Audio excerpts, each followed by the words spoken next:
Kathaa-Chitram. Today's story is taken from an interesting episode of Mahakavi Kalidasa's Raghuvamsham.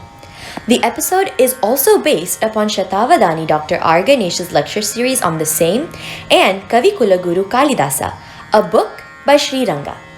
Ayodhya, situated on the banks of the river Sarayu, was the capital of the mighty Kosala kingdom. Raghu, the great-grandfather of Sri Rama, was the ruling emperor at the time. The monsoon season had just passed. Taking up the mantle after his father Dilipa's kingship, Raghu had been a very dharmic ruler. Emperor Raghu had just returned from a grand military expedition after expanding the kingdom's border in all directions. Having come home victorious, Raghu had completed the famed Vishvajit Yaga and generously distributed all wealth that he had collected from his vassals to those who rightfully deserved it. Raghu turned empty-handed and accepted poverty willingly. The riches of the grand palace at Ayodhya were gone. The gold and silver vessels had all been given away and instead had been replaced with earthen ones. Yet, Raghu felt no regret. He was the one who subscribed to the idea that one must earn riches by 100 hands and give them away with 1,000. He had fulfilled the wishes of those who came to him seeking. Now, an interesting episode unfolded, which tested Emperor Raghu's generosity and valor. In Raghu's vast kingdom, there were many sages who gave countless students a rightful education. One of these rishis, by the name of Varatantu, had a favorite student called Kautsa. Having learned everything required, now the time had come for the newly graduated Kautsa to leave the Gurukula and go about his adult life. Most graduates, like Kautsa, usually made a small offering or a Guru Dakshina to their teachers as a token of gratitude and took their leave. It was now Kautsa's turn to leave. Filled with immense gratitude, Kautsa approached Varatantu. He proclaimed his descent from a Bhargava Gotra in the traditional manner, bowed down, and touched the Guru's feet. Varatantu looked affectionately at his student. Although it would be very difficult for Varatantu to see Kautsa off, he knew that stalling him at the ashrama would not be the right course of action. "Kautsa, my child," he said, "you are a very intelligent student. For years, you have diligently worked to obtain your education, and now you are successfully graduating. Go forth, O Kautsa, and let the lineage of learning find expansion in you. Always speak the truth, and live according to your dharma. Remember to always continue your individual learning and practice. Respect your elders. May the gods bestow their blessings upon you. I wish you all the best, O Kautsa." Kautsa reverently looked up at his guru. "Acharya," he said, "you have given me a priceless education over the years. You have also forgiven the many mistakes that I would have committed during my schooling, and you have shown me the right path in life. Surely, there must be something that I too can offer to you in return. Please, command me. What may I fetch for you?" Varatantu was aware that Kautsa hailed from a poor family. At the behest of Kautsa's request, he said, "My son, you have assisted me in my teaching tasks, served me well, and earned my affection over the years. I seek no more from a sincere and hardworking student like yourself. Your service to Gurukula amounts to much more than Guru Dakshina. Thus, you owe me no more. Now, go forth and live life to its fullest as a householder. May success be yours." But Kautsa was adamant. "Oh, Upadhyaya, please do not belittle me. I too wish to offer something to you for all that I have learned under you. Please, please do not refuse," he said, continuing to plead. Varatantu continued to refuse. After a while, however, Varatantu's patience snapped. "So you insist on offering me Guru Dakshina, do you?" he said, raising his voice. "Then go. For the 14 schools of knowledge that I have taught you, fetch for me 14 crores worth of gold coins as Guru Dakshina. Go!" Kautsa turned speechless at this sudden turn of events. How in the world could he arrange for the vast sum that had been demanded of him. Yet, his conscience would not refuse his teacher's commands. Taking leave of his guru, Kautsa thought long and hard about what he was to do next. Suddenly, an idea struck him. Yes, he would go to Ayodhya and seek the help of the Emperor Raghu. Having just returned from his military expedition, the king would have amassed wealth and would readily help him out. Surely, if anyone, only Raghu could arrange for Kautsa's needs. Determined, Kautsa made his way to Ayodhya. Soon, Kautsa arrived at the royal palace of Emperor Raghu, who, after giving away all the wealth he had amassed, had become empty-handed. Emperor Raghu affectionately welcomed his guest Kautsa. Although Kautsa was his junior by far in age, the emperor welcomed him just as one welcomes a maharshi of high stature. As was the norm, the emperor approached Kautsa and did the obligatory welcome, and washed his feet and hands with great respect. Observing that the king had employed earthen vessels to facilitate his welcome, Kautsa at once became aware that he had come a minute too late.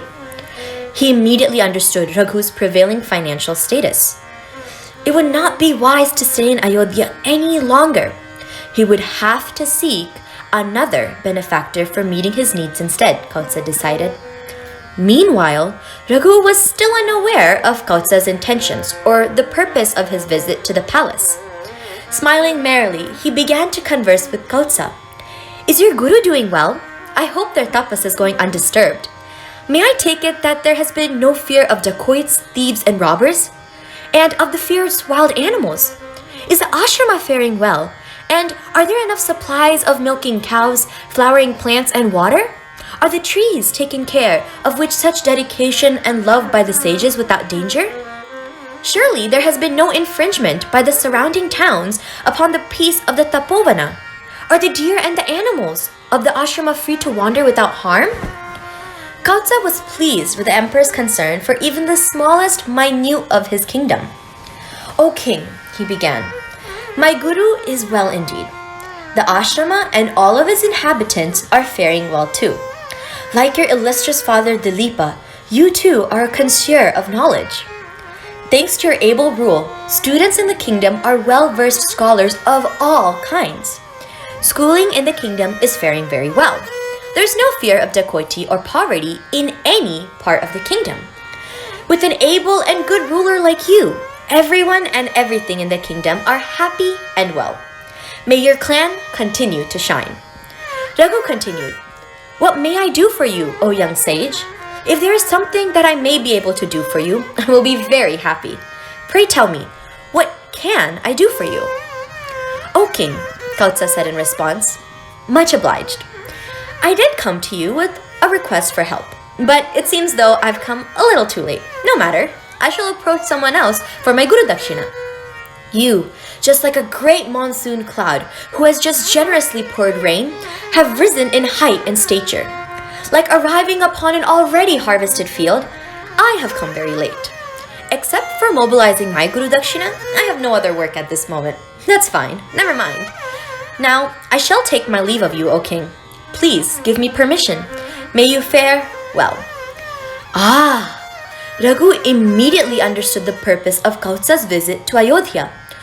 "O Tapasvin, please do not feel disappointed based on my current situation. Pray tell me, just how much do you actually need for your guru dakshina? Let it not be said that Raghu could not afford to support a graduate's need and that he had to approach someone else for his request," he said. "O king, my guru, Varatantu, has imparted many knowledges to me over the years. To count the 4 Vedas, the 6 branches which clarify the Vedas, history, mythology, the schools of philosophy such as yoga, and the treatises on dharma. In total, 14 centers of knowledge. For having taught me all these, my guru has commanded me to offer 14 crore gold coins. Indeed, it is a large sum. I came here to seek your support to fulfill my guru's command. You have completed your yajna and have given away your wealth in dana. You are not at fault, O king. What Kautsa had just said shocked the entire court. 14 crores of gold coins as Guru Dakshina? It was definitely not an easy feat. But Raghu did not bat an eyelid. Instead, he turned to Kautsa and said in a calm but firm tone, "You have come very far, O Tapasvin," he said. "If you would please rest here at Ayodhya for a day or two as my guest, I would be very honored. Meanwhile, I will look for ways to support your Guru's command." Adhering to Raghu's requests, Kautsa stayed back at the palace. That very evening, King Raghu conferenced with his ministers and Maharishi Vasishtha, the royal priest. Was there any king that he had yet to defeat? Or any uncollected tribute? No, there were none. All the neighboring kingdoms had recently been defeated. As part of his military expedition, defeating the already defeated would not be dharmic. All of the taxes had been collected too. Again, it would be against dharma to repeatedly tax the subjects. Thus, there was only one way left, decided Raghu. He decided that he would invade Kubera's capital, Alakapuri, situated in the lap of the Himalayas. Kubera is the god of wealth. From Kubera, Raghu would refill his coffers and give Kautsa his dues. He committed to his decision in an instant, and having sought Vasishtha's approval, he began to prepare for invading Kubera's capital. He ordered his troops to make ready for the campaign in the morning. Vasishtha had Raghu perform the necessary rites that a king must perform on the eve of battle. Following his instruction, Raghu took the vow of procuring wealth from Kubera and slept in his chariot among his weapons upon a bed of kusha grass. Far away in Alakapuri, one-eyed Kubera, the lord of wealth, suddenly felt as though he heard the bass roar of war drums. When he analyzed the situation, he immediately learned of Raghu's decision for the following morning. At once, Kubera also gave orders for his army to be ready to defend the capital. A while later, however, Kubera sat thinking a bit more. What? Will Raghu, scion of the illustrious Suryavamsha, do battle with the celestials?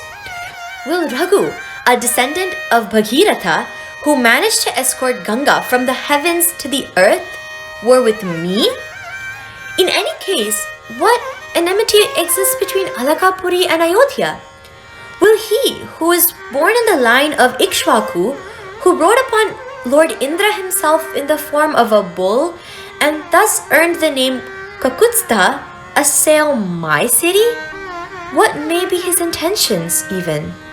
After pondering thus for a while, Kubera arrived at the answer. But of course, he thought, he's not coming to war with the Devas, nor is he coming out of selfish greed to refill his empty treasury. He has taken a vow to support Kautsa to pay his dues to Varatantu, a worthy cause indeed. I must support him and his determination to help Kautsa. This is what I must do. It alone is the right course of action. Indra too will approve of such an action.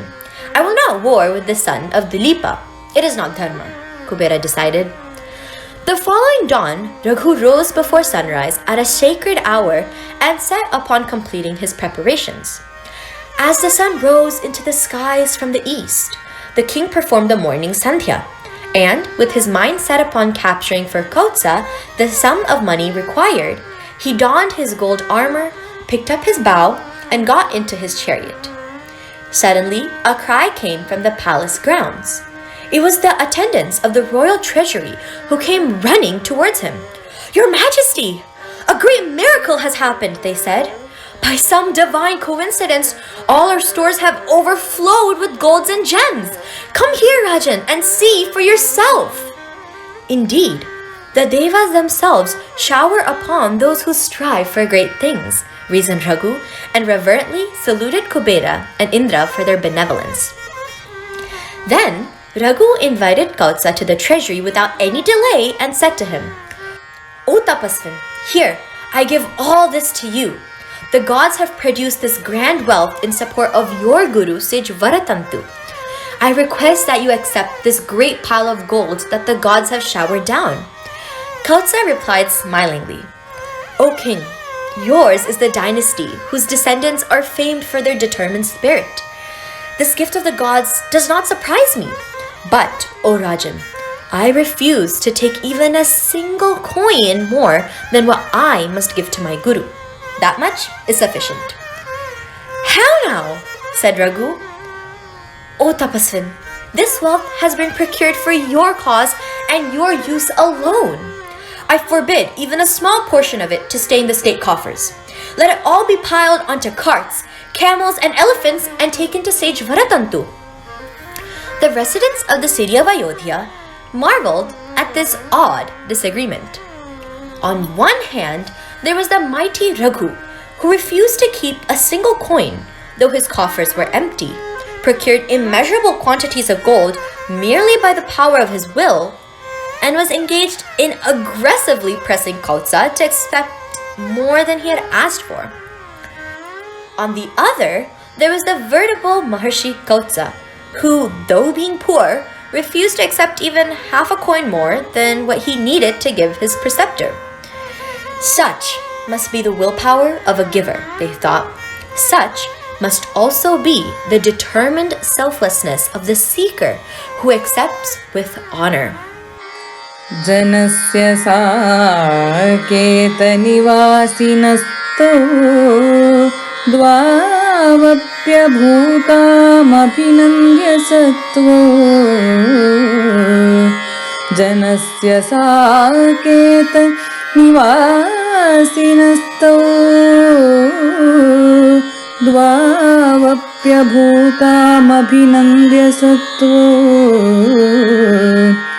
Guru pradeyadhika nispruhorthi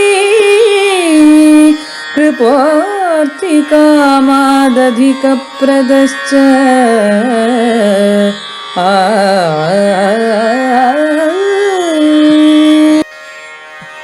Elated beyond bounds by the selfless nature of his brave emperor of the earth, Kautsa said, "O noble king, you have exceeded your predecessors by all means and have expanded the honor of your glorious lineage. In return for your favor, I am capable of granting anything you wish for. But then, you lack nothing. I cannot bless you to be victorious, for there is no land you have not brought under your sway. I cannot wish for peace in your realm, for your people are already satisfied beyond measure. I cannot wish for you the favor of the celestials, for they, headed by Indra, have voluntarily granted this mountain of gold and riches to you. A faithful queen, a capable cabinet of wise ministers, a populace that adores you like their own lives. There is nothing you do not already possess. Then what, O king, am I to give you? Anything that I think of bestowing upon you will indeed become a repetition of the pre-existing. Ah, I now realize what you do not have is a worthy heir to your glory. So be it, O noble king. Just as you have been a fit heir to your father Dilipa, may an illustrious son be born to you. He shall be equal to you in prowess, visage, and all your virtues. Just as a master lamp is used to light another lamp, may you become a father of another Raghu, a splendid son." So saying, Kautsa happily blessed Raghu with all auspiciousness and accepted all the wealth that Raghu had procured for him. As a result of Kautsa's boon and goodwill, the brilliant Aja was born to Raghu. Aja's son was Dasharatha, whose own son was the ideal emperor Sri Rama. In this manner, King Raghu's glory was such that after him, his dynasty, the line of Surya, came to be known as Raghuvamsham, the dynasty of Raghu. Our sincere gratitude to all of you who have stayed this long to listen to the story based upon the work of Kavikula Guru Kalidasa, who demonstrated with great clarity that the family indeed is the core of Sanatana Dharma, and that begetting children is the ultimate value of the familial structure. We now conclude with the opening poem of the great poet from his epic work, the Raghuvamsham. Vagarthaviva samprukto वागर्थः प्रतिपत्तये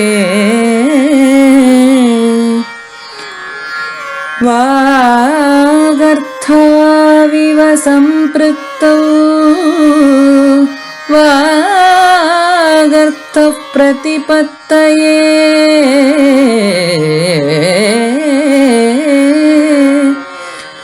जगतः पितरौ वन्दे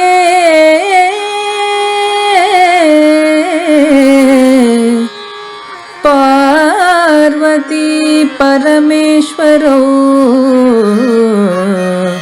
वन्दे पार्वती परमेश्वरौ